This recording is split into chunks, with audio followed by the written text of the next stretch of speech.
So good afternoon, everybody. I'm Dr. Lindsey. I'm a senior researcher, part of the TB research group led by Professor Rob Arnouds, located at the Department of Pharmacy at the Radboud UMC. And I want to thank the organizing committee for giving me the opportunity to talk to you today about PKPD investigations and relationships of TB drugs. So in 2019, TB was still the leading cause of death from a single infectious agent worldwide, with an approximately death rate or death toll of 1.4 million, and approximately 200,000 of those were HIV co-infected.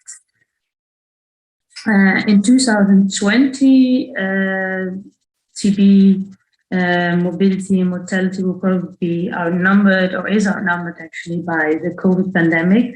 But the COVID itself and its measure to contain the pandemic has had devastating impact on TB case detection and reporting in 2020, and it is even estimated that the number of deaths related to TB has increased in 2020, which is showed in the graph recently reported in the WHO report on 2020 TB epidemiology. So you can see here that in TB HIV negative people, there was a rise estimated, and also in TB deaths in HIV positive people.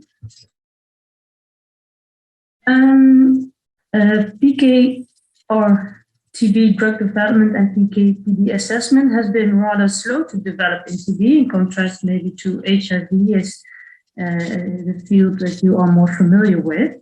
Multiple aspects have caused this slow research development and slow drug development in TB. Well, an important cause is a perceived lack of return of investment from pharmaceutical industry that has withheld investment by them in this, it's called a poor man's disease. Then there's TB-specific hurdles that hamper PKPD assessment and drug development. For example, phase 3 trials are really lengthy, with a treatment duration of 6 months and a post-treatment follow-up of 12 months to detect cure-free relapse. Then there is the requirement of TB treatment to be composed of multiple drugs, making it difficult to see the effect and safety of a single drug. Then there is the biphasic treatment of TB with first 2 months of a combination of rifampicin and isoniazid to kill the rapidly dividing bacteria, followed by 4 months of a combination of 4 drugs to kill also the more dormant, more quiescent bacteria. And that makes it difficult to already in early stage predict or see the effect of a new regimen or a new drug. And then there's the TB mouse model, which has been guiding phase 2 and 3 development early, in the recent history, and that has not always proven to be efficient in predicting regimens that would do well in phase 3, and also especially shorter than 6 months regimens. You can also see here that there's been a significant gap in about 30 years in the development again of already existing agents and new agents against TB. So this is something I propose to be the scope of today, and I will explain why our group believes that PKPD relationships and optimal study designs will help elucidate maybe the mechanism of the drug, will help identify optimal exposures to strive for, and thereby help optimal implementation of your drug of interest. So this is all backed up or by this scheme, wherein the drug concentration is the central marker for measurement, and it is the intermediate between the drug that's actually taken and the effect that can be expected. So it can either be positive, so effectiveness, or negative, and that would be toxicity. And the drug concentration as a result of the pharmacokinetics following the ingestion of a certain dose are the intermediate. And this is the area that should be sampled in your study designs. So this is another way of showing the same relationship actually. So here you can see a classic exposure response curve. A certain exposure will result in a certain efficacy, and a higher or overexposure result in a certain adverse effect. And the optimal in between would be the optimal dose for your drug of interest. And clarifying this for your drug of interest, for the drug to be developed, that's key for optimal implementation and making the best benefit, or taking the best benefit from your drug. So in general, pharmacokinetic studies are performed in various phases of clinical development. In the early phases, it's merely the objective is often merely to describe pharmacokinetics. So how does the photo picture of your pharmacokinetic curve look like? What various doses will result in what types of PK curves, so what's the dose concentration relationship? And then in more advanced phases, you will look at what are determinants of exposure. And then finally, so the topic of today, what are concentration effect relationships and how does it look like, and what optimal doses should we strive for? So the outline of today, I will first talk to you about the basic concept of what is optimal PKPD index, what are the components of this ratio, and then what should we strive for. And this is more clarified by the examples I will mention in certain clinical models for assess of first-line TB drugs. And then I will move over to high-dose rifampicin, a topic that our group has investigated in depth. And then I will finalize with various outcome markers for pharmacodynamics applied in especially clinical trial setting. So PKPD index. This represents the optimal ratio between exposure on the one hand and bacterial susceptibility as a measure for pharmacodynamic effect on the other hand. And this is often measured by MIC, so the minimal concentration needed to inhibit the bacteria in vitro often. And the PK is represented by a PK parameter in this index, often AUC or Cmax. And a target can be derived from both preclinical work as in clinical studies. And I will give some examples in the next section. And then important to note is that when interpreting such an index is that one, for example, the MIC has been identified in a protein-free medium, that this can be considered as a protein-unbound MIC, and then this should also probably be compared to a protein-unbound AUC in vivo. Okay, and then particularly or specifically in the case of TB drugs, well, available data from literature suggests that for the first-line TB drugs, efficacy or killing as displayed in MIC is exposure dependent. So MIC, AUC of MIC or Cmax of the MIC should be the index to check for. And this is a bit contrary to what is known about antibacterial drugs, So those drugs against cell wall would normally be considered mimicking time above MIC characteristics, and drugs against intracellular targets would be Cmax above MIC, so either time dependent or exposure dependent. But the anti-plosive bacteria is a bit atypical.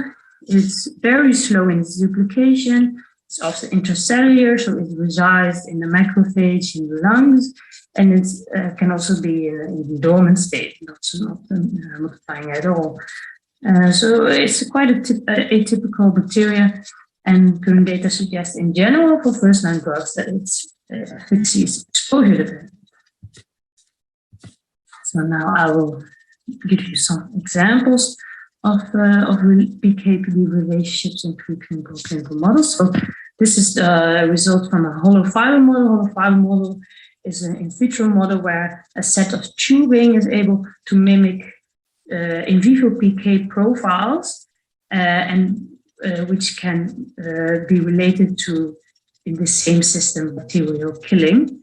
So in this paper, it's reported that when mimicking PK profiles that resemble non-adherence, a non-adherence of more than or at least 60% could result in drug-resistant development.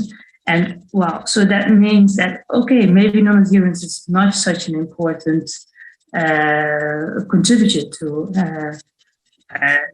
emergence of resistance, as well, 60% is really quite a lot.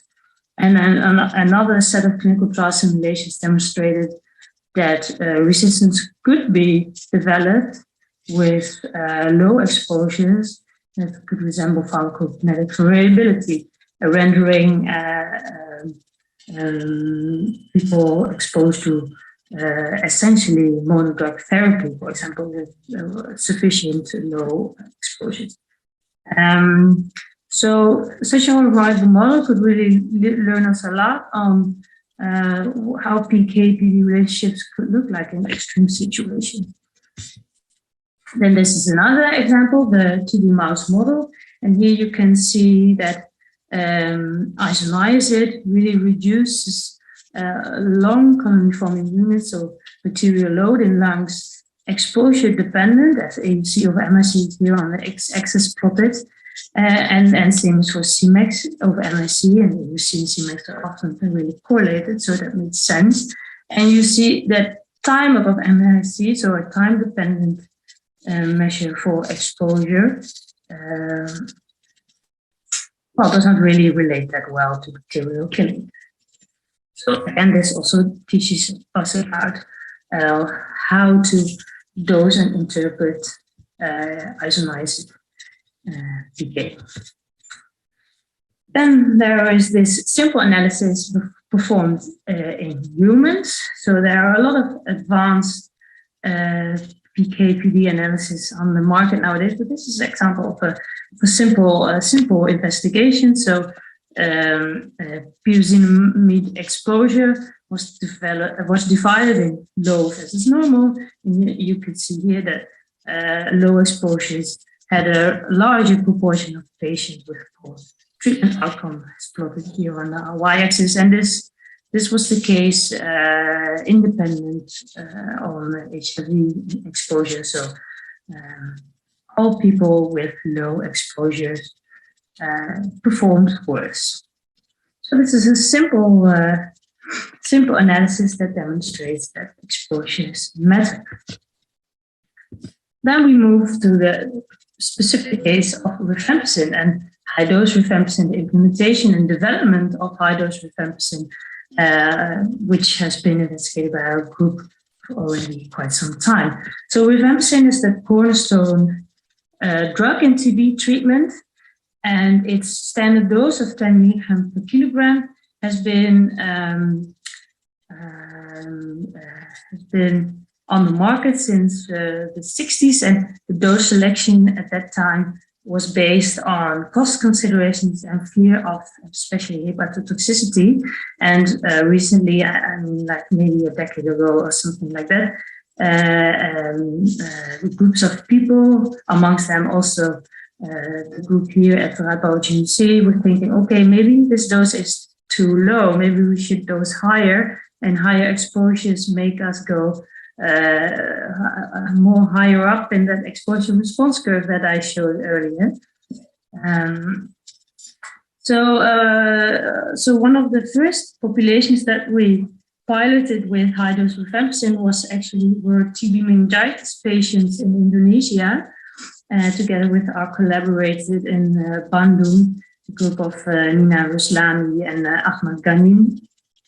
And we saw that indeed higher doses and more specifically in this analysis, higher exposures resulted in an increased proportion of survival, as you can see in this nice simulation, where you can see that exposures that are associated with the dose of 30 milligrams per kilogram really perform much better than exposures associated with the standard dose, resulting in a survival of approximately 50%, which could be increased to 75% with increased doses. So this is a really nice example of when data analysis of various smaller phase 2 studies can show what an exposure response looks like and support dose selection for this devastating TB disease. Well, another analysis of high-dose rifampicin dosing in pulmonary TB showed again that increasing the dose, increasing thereby the exposure of rifampicin, resulted in better clearance of bacteria in the sputum, so weak 8 sputum conversion is plotted here. The magnitude of effect was less staggering here as compared to TB meningitis studies I just showed on the previous slide. But still, you could see there was this improved effect in the culture conversion, and there could not be, a plateau could not be seen. So it seemed like it was still going linearly up. So maybe higher exposures would even do better. So these are the results recently published last year of a dose escalation study performed in South Africa within the Panacea Consortium, showing the early bactericidal activity, so the decline in bacterial load in bacteria in the first days of treatment. So this was 7-day monotherapy with various higher doses of rifampicin, so it's a dose escalation study. And you could see that the sputum clearance was indeed increasing for higher doses. So you can see the various dosages tested, and the clearance was increasing with higher doses. And then we could also see that here were various number of adverse events experienced, which was also increasing with higher exposures. So somewhere between 50, which caused the largest bacterial clearance early on, and also the highest probability of developing adverse events. Somewhere there should be the optimal dose with the most optimal killing, but the least amount of adverse events. And this will be then, those can be proposed on basis of this modeling for phase 3 testing. And then there's the issue around protein binding, which I just shortly already touched upon with interpreting PKPD assessments. So for rifampicin, we earlier already saw in combination again, or in collaboration again with our Indonesian colleagues, that there is a large variation in free fraction between individuals, ranging from 5 to 15%, which made us hesitant. Is total concentrations, is that the most optimal type of exposure to do PKPD assessments with, as there is so much variation between individuals? So in another data set, here collected again also among the Panacea Consortium, we correlated total concentrations with unbound concentrations and total AUCs with unbound AUCs, and we saw, well, good correlation. And when we did a prediction of unbound concentrations from total concentration, we saw this was done with a really acceptable bias and imprecision. The bias was almost 0%, imprecision was around 15%. So that made us conclude, okay, yes, we can use total concentrations for this drug to do PKPD assessments. Then a question we often get when presenting about high-dose rifampicin is, well, we know rifampicin is has a high capacity of causing drug-drug interaction, also with antiretrovirals and antidiabetics, often combined with TB drugs. What are the implications of high-dose rifampicin when it comes on the market and it's combined with all these drugs that are known to interact with or are a victim of interactions when combined with rifampicin? So historically, few data have been available around the 10 milligram per kilogram standard dose, showing that, well, it doesn't impact the amount of exposure of the victim drug that much if it's a higher dose. But that was in the lower end of the doses, around 10 milligrams per kilogram benchmark. But recently, as two studies have been published or has been presented at CROI, I think also last year, that doses of 20 and 35 milligrams per kilogram combined with efavirenz or dolutegravir have only showed a modest impact on dolutegravir and efavirenz exposure as compared to the standard dose, and combination appeared to be safe. So those are the first signals that yes, it can be combined and it will not clinically significantly impact the drugs as compared to the standard dose already. And to investigate this even more detailed, we are currently in Panacea performing this within subject study design, providing patients with a cocktail of drugs that represent our model substrate for a set of probe drugs for a set of CYP enzymes and a PGP transporter. And this cocktail is given after 2 weeks of standard dose, and then again after another 2 weeks of high dose rifampicin, 14 milligrams per kilogram. And this should definitely give an idea on how exposure dependent the drug-drug interaction of rifampicin are. So results are expected for this year as enrollment is already completed.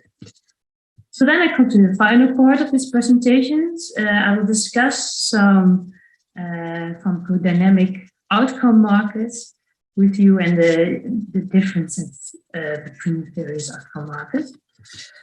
So because of the lengthy time to the ideal clinical outcome marker, which is the relapse-free cure, is time-consuming and lengthy in a phase 3 trial setting. There's been a lot of efforts in finding optimal surrogate marker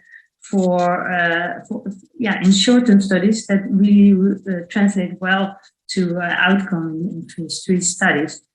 So I will discuss a few examples with you today. So some of you may already know about a culture conversion or time to culture conversions in 2 months, which is often used as a surrogate for outcomes of how many people have cleared their bacteria in the sputum at this time point. Then there are just general X-ray results. How do the X-rays look like of the lungs? Then there are currently mRNA-based methods. So these are often based on the qPCR technique, magnifying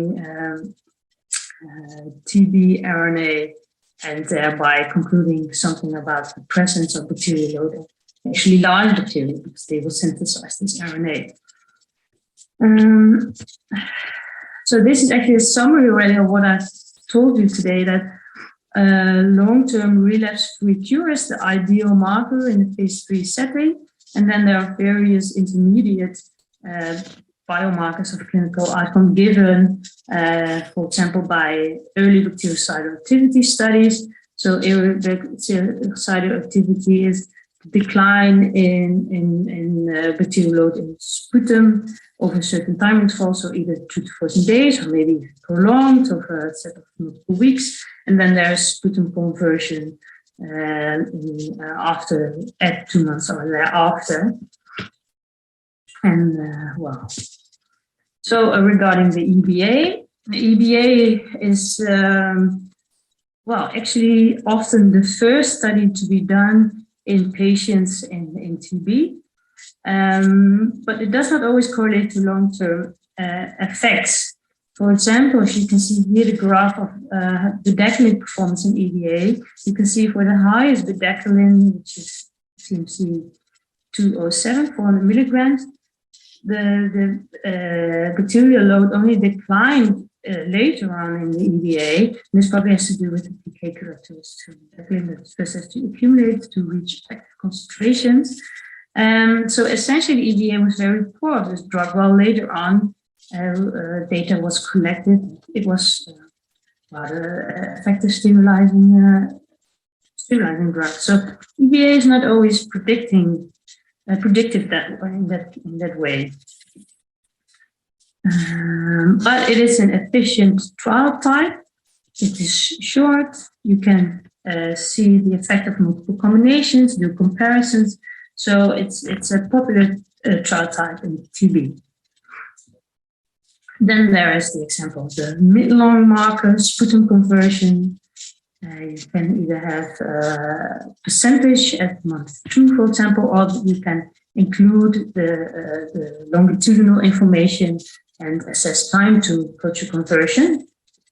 Still, it's a binary interpretation, so it's either converted yes or no. So it doesn't give continuous information that is available from, for example, the culture, how many CFUs were there.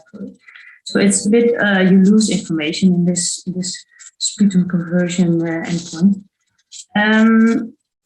But it does seem that month 2 culture positivity relates well with the number of patients, increased patients with recurrence when there is increased culture positivity, and indeed when also seeing specificity and sensitivity of predicting clinical outcome, that culture measures perform better, but only, maybe a little bit better than, for example, from baseline covariates alone, which is this light green line, which is most close to the chance line.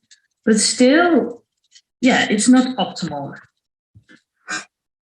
So the various markers used in these study types, just so the techniques used to quantify the bacterial load, most often used are the gold standard, which is historically used most often and has the most comparative data and literature. Those are the colony-forming units. They are measured on agar plates, and colonies are counted as a measure of bacterial load. Then there's the time to positivity in liquid culture. So bacteria are cultured in a tube, and when bacteria reach a certain threshold present, then the tube becomes positive. But both measures take time because they are dependent on the duplication of the bacteria, and that's shown to be.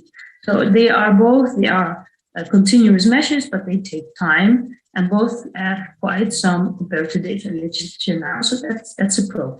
And there are the more modern or the newest techniques that should give a result much faster. So these are, for example, the MBLA assay that's also being developed within Panacea that quantifies TB RNA based on qPCR technique, and that should give results rather quickly. Downside of this technique is that the lab should familiarize itself with qPCR, which can be quite laborsome. So the optimal biomarker, so the optimal marker of treatment response should, well, preferably mimic the endpoints in phase 3, so relapse-free cure, most closely. It should have a dynamic range, preferably so continuously, so that it can be continuously as a continuous variable included in PKPD assessment. And preferably this can be measured early on in treatment. So when comparing two of these markers, CFU and TTP, various literature data are there that show that they are indeed correlated with each other. And the TTP, for example, can substitute CFU also for EBA studies, where CFU is still the gold standard for EBA studies. You can see here that there's a clear correlation with TTP increasing a little bit for the same CFU measures later on in treatment. And you will see that while developing new markers, these will always be compared to first CFU and then also TTP to see how they relate to each other, because these are the gold standards at the moment. So take-home message from me to you is that PKPD methods play an important role in TB drug development, as well as improving implementation of available TB drugs, as I showed for the case of rifampicin, and really optimizing or elucidating this exposure response curve for each drug really helps in implementing the optimal dose for a drug. I can show you now an example of a study that we really designed with as primary objective exposure response of a new drug in TB. So in Panacea, we built on the knowledge of the newest TB regimen, MDR-TB regimen accepted by FDA and EMA, containing bedaquiline, patomanet, and linezolid. We came up with a new regimen, primarily focusing on sutazolid as just an effective drug as linezolid, but with presumed less toxicity, and then combined with a backbone of bedaquiline delaminate as another pretuminide, so a nitro-imidazole sister, so to speak. And then we added moxifloxacin to add sterilizing and bactericidal activity. Well, the background drugs, BDM, as we are most interested in sutazolid, we call BDM the background regimen, has a good safety profile based on earlier phase studies. Well, maybe the highest safety signal, or the most important safety signal, is a potential QTC interval, because they all separately can produce QTC interval prolongation, but it shows there is not, well, it seems there is not that much of a potentiating effect when combined. So when checking the murine data of sutazolid, we saw that sutazolid compared to linezolid with similar backbone cleared bacteria faster in the mouse model, with lower CFU counts in the mouse model for sutazolid as compared to linezolid here, and with similar relapse. So this supports the efficacy of sutazolid as a linezolid substitute. And then we designed this study in which we randomized patients to 5 different arms of BDMU, so bedaquiline, delaminate, moxifloxacin, and sutazolid, of which one arm has no sutazolid, and the other arms have increasing doses of sutazolid. Such a design will give, well, maybe not that much information per arm, but it will give a broad range of sutazolid exposures, and that will enable exposure response modeling. So this is an example of a study that has been really designed to perform exposure response modeling and not just look at one particular dose and its efficacy and toxicity.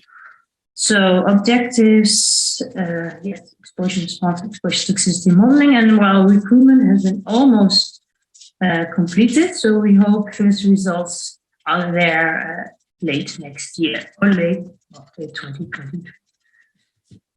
So I would like to thank all these people here. Dr. Elin Spencer, Professor Rob Arnest, part of the TB research group at the Radboud UMC, and then all the other departments at Radboud UMC, with whom we closely collaborate, internal medicine, microbiology, biology, and pulmonary medicine, and our colleagues in Indonesia and our colleagues in the Panacea Consortium, with whom we perform a lot of these studies, and then Uppsala University, with whom we do a lot of the PKPD analysis. So this was it for me for today.